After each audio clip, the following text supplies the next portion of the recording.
Om Swastiastu.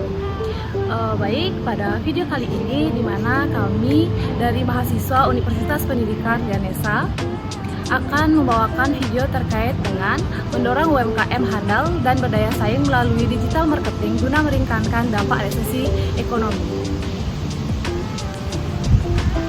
Baik, sebelum kita membahas video selengkapnya, sebelum itu apakah dari kalian mengetahui apakah itu resesi? Tentunya dari kalian sudah tidak asing lagi mengenai apa sih itu resesi. Nah, di mana resesi itu merupakan penurunan ekonomi yang tidak hanya disebabkan dari faktor ekonomi saja. Nah, selain itu resesi ini di mana kondisi ekonomi sedang memburuk. Resesi ekonomi global diperkirakan akan datang pada tahun 2023. Nah, di mana di dalam situasi ketidakpastian ekonomi ini yang kian meningkat, usaha mikro kecil dan menengah UMKM bisa menjadi salah satu upaya guna meringankan dampak resesi ekonomi global. Indonesia mempunyai potensi basis ekonomi nasional yang sangat kuat karena jumlah UMKM terutama sektor usaha mikronya yang sangat kuat dan daya serap tenaga kerja yang sangat besar. Nah, tiap tahunnya sektor ini mampu memberi persentase yang sangat besar dalam pengurangan jumlah pengangguran yang ada di Indonesia. Dengan bertambahnya jumlah UMKM yang ada di Indonesia ini, maka secara tidak langsung pengangguran yang ada itu pun akan Tambahan bagi UMKM adalah ketergantungannya terhadap nilai dolar yang kecil, sehingga naik turunnya nilai dolar di dunia tidak akan berpengaruh besar terhadap pergerakan UMKM di Indonesia. Nah, hal inilah yang menjadi alasan utama UMKM menjadi solusi dalam berbagai keadaan ekonomi. Teknologi saat ini terus berkembang dan hampir semua orang merasa ketergantungan dengan adanya internet, termasuk aktivitas usaha mikro, kecil, dan menengah atau disebut UMKM. Dalam memanfaatkan teknologi informasi untuk menjalankan usahanya, khususnya untuk meringankan dampak resesi yang diperkirakan terjadi pada tahun 2023 mendatang. Upaya yang bisa dilakukan untuk meningkatkan UMKM yaitu melalui perkembangan ekonomi digital yang cepat. Transformasi digital sudah menjadi suatu keharusan bagi UMKM dalam rangka meningkatkan efisiensi dan pengembangan usaha. Digitalisasi UMKM sangat berdampak positif dengan memudahkan pelaku UMKM untuk dalam proses transaksi, membantu pemasaran produk, dan meningkatkan akses pasar. Baik, dalam praktiknya, digital marketing merupakan suatu kegiatan yang dilakukan dengan menggunakan perangkat elektronik yang menyampaikan pesan promosi. Nah, alat elektronik ini mengacu pada perangkat yang umumnya terhubung dengan internet dan juga berbagai bentuk pesan promosi. Jadi, beberapa bentuk digital marketing ini yang umumnya itu berupa video, iklan bergambar, dan lain-lain. Jadi tujuan umum dari digital marketing yaitu untuk menarik konsumen dengan cepat dan juga akurat. Adapun beberapa contoh dari digital marketing yaitu website, selanjutnya ada content marketing, social media marketing, dan juga lain-lain. Serta ada juga yang belum terlalu banyak diketahui oleh orang yaitu Google Profile. Nah, di sini pada video kali ini kami akan menjelaskan mengenai cara bagaimana mengelola Google Profile business. Baik, pada video kali ini di mana vlog ini akan menjelaskan mengenai penggunaan terkait profil bisnis. Nah, penting diingat untuk kita mengelola profil bisnis ini, tanggal pembukaan untuk bisnis kita harus ditetapkan minimal 90 hari di masa yang akan datang. Nah, jika sudah lebih dari 90 hari, kita dapat menggunakan pengelolaan profil bisnis tersebut. Ini kami akan menjelaskan terkait bagaimana cara mengelola profil bisnis tersebut. Nah, di mana yang pertama kita lakukan adalah menambahkan bisnis melalui Google Maps. Nah, adapun caranya yaitu yang pertama, kita di ponsel atau tablet Android kita membuka aplikasi Google Maps terlebih dahulu. Kemudian yang kedua, kita telusuri bisnis yang akan kita pilih, kemudian klik benar. Nah, dan yang ketiga itu adalah men-scroll ke bawah, ketuk klaim bisnis ini.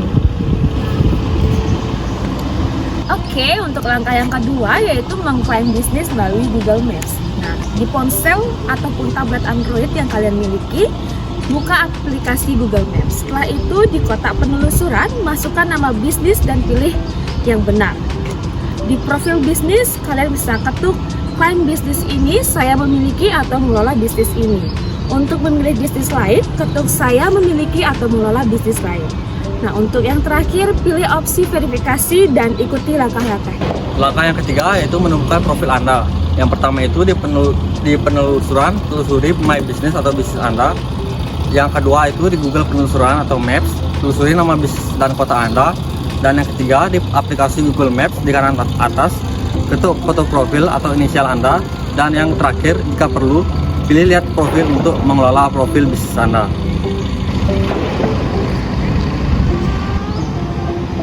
Untuk cara yang terakhir, kita mengelola profil bisnis di Google penelusuran dan juga aplikasi Google Maps.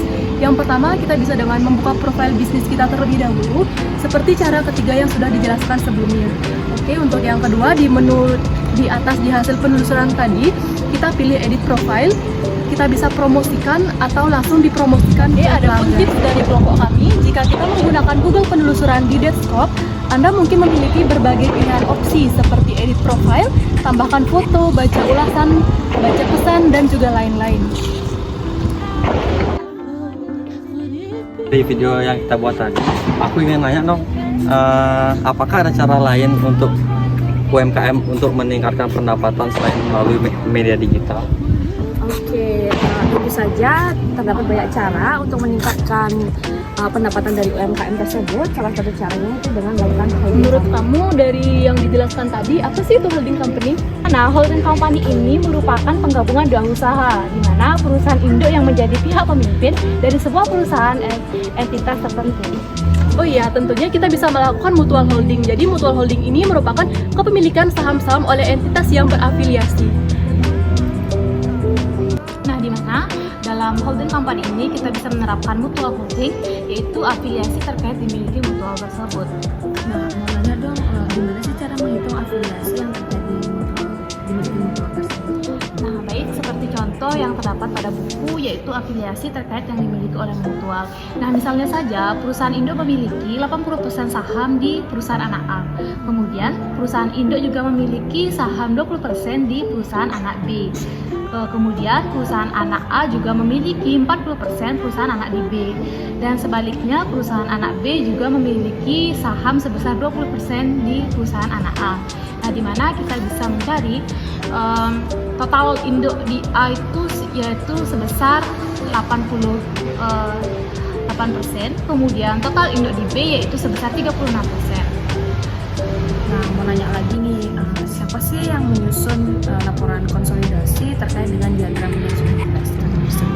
Nah, di sini bisa kita lihat dari kepemilikan saham. Nah, di mana yang harus menyusun laporan konsolidasi yaitu adalah saham yang dimiliki harus lebih dari 50%, yaitu perusahaan induk ke perusahaan anak A memiliki saham sebesar 80%, jadi perusahaan induk ke perusahaan anak A harus menyusun laporan konsolidasi.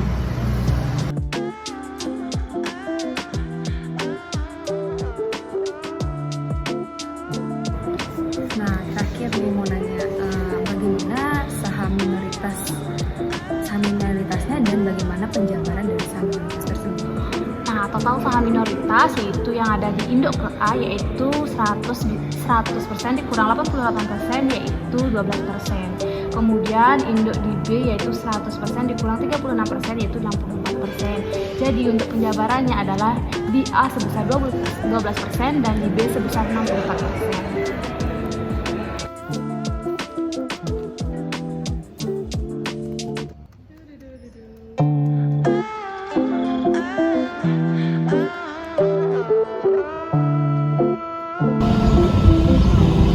Baik, itulah tadi vlog dari kami. Semoga vlog ini bisa bermanfaat untuk kedepannya. Dan akhir kata kami ucapkan terima kasih.